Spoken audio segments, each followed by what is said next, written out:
Hi friends, আজ আমি ফুচকার আলু আর টক ঝোল কেমন বানাই সেটা আমি দেখাবো। প্রথমেই আমি আলুটা বানিয়ে নেব।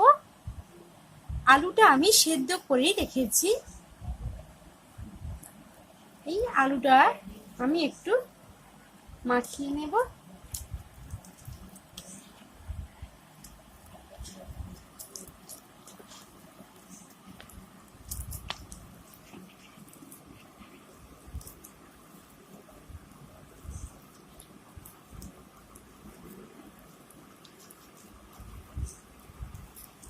এবার এই আলুর মধ্যে আমি একে একে সব মশলাগুলো আমি দিয়ে দেব।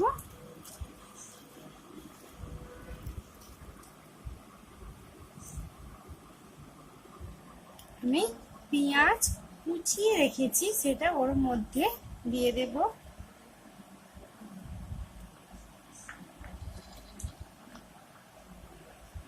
এরপর আমি লঙ্কা কুচিয়ে রেখেছি, সেটা দিয়ে দিলাম।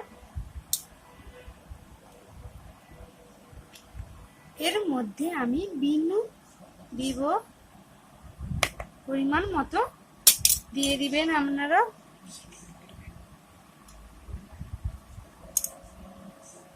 এরপর এর মধ্যে জিরে আর ধনে গুঁড়ো দিয়ে দেব।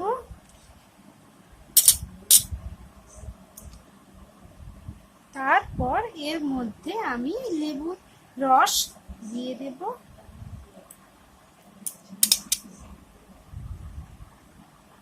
তারপর আমি ছোলাগুলো ওর মধ্যে দিয়ে দেব। ভালো করে সব মিশ্রণটা আমি মাখিয়ে নেব।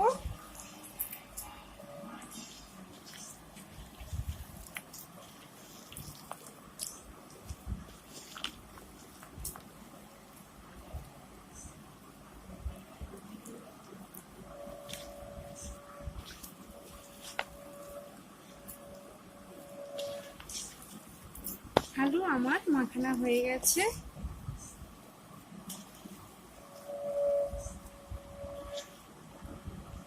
এরপর সব শেষে আমি লঙ্কার গুঁড়ো দিয়ে দেব। তারপর ধনে পাতা কুচিয়ে রেখেছিলাম, সেটা ওর মধ্যে আমি দিয়ে দেব।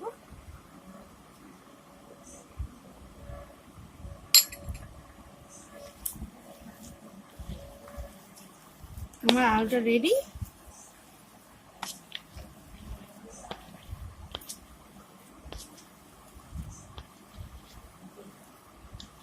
আমার আলু হয়ে গেছে।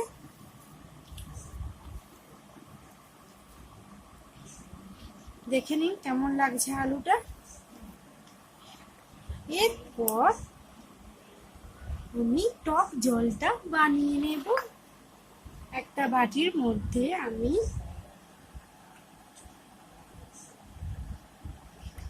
তেঁতুলগুলো ভিজিয়ে রেখেছিলাম, সেটা আমি বাটির মধ্যে দিয়ে দেব।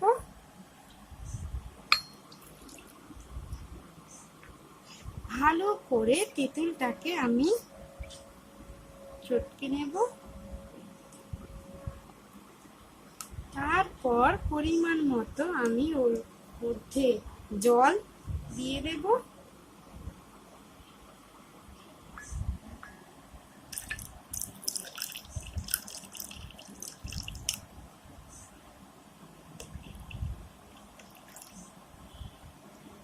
এরপর ওই টক জলের মধ্যে আমি একে একে সব মশলাগুলো দিয়ে দেব।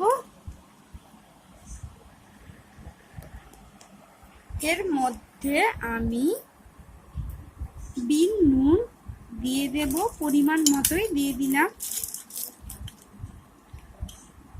ভালো করে ফুলিয়ে নেব।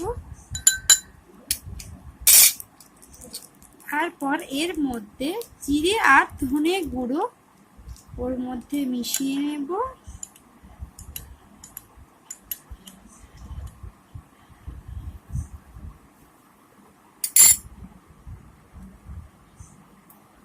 এরপর ওর মধ্যে লঙ্কার গুঁড়ো দিয়ে দেব।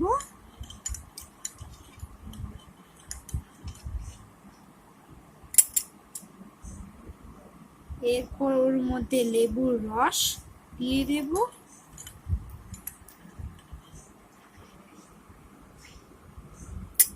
সব শেষে দেব ধনে পাতা কুচনো।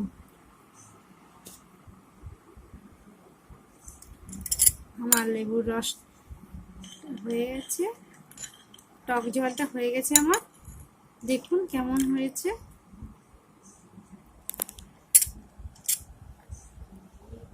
টক জল আর আলু মাখানা আমার হয়ে গেছে। দেখে নিন কেমন লাগছে। আমার রান্না যদি ভালো লাগে তাহলে লাইক ও কমেন্ট করে জানান কেমন লাগছে। Thank you.